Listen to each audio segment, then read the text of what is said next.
Memasuki musim hujan yang harus diwaspadai demam berdarah Dengue di kota Palembang, kasus DBD mulai mengalami peningkatan. Perharinya kasus DBD terkonfirmasi 10 hingga 30 orang.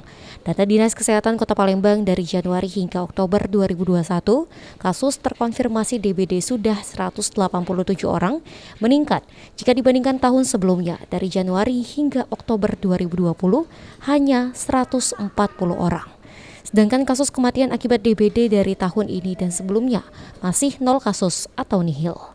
Kepala Dinas Kesehatan Kota Palembang Fenty Aprina mengatakan, untuk menekan kasus DBD, masyarakat diminta untuk melakukan 3M, menutup, menguras, dan mengubur, sehingga tidak ada sarang jentik nyamuk berkembang biak di musim penghujan.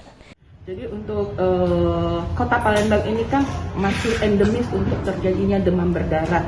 Jadi memang kasus-kasus untuk di musim hujan ini biasanya itu demam berdarahnya meningkat.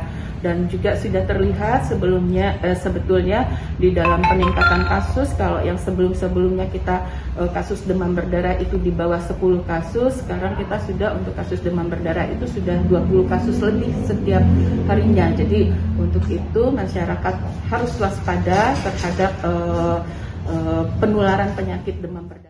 Selain itu, upaya menekan angka kasus DBD, Dinas Kesehatan sudah memiliki kader jumantik di setiap puskesmas di Kota Palembang yang melakukan pemeriksaan jentik nyamuk secara berkala, minimal 3 bulan sekali. Itu tetap dilakukan. Jadi kita punya kader-kader yang ada di wilayah kerja puskesmas, itu ada kader jumantiknya. Jadi mereka melakukan pemeriksaan jentik itu secara berkala, minimal 3 bulan sekali.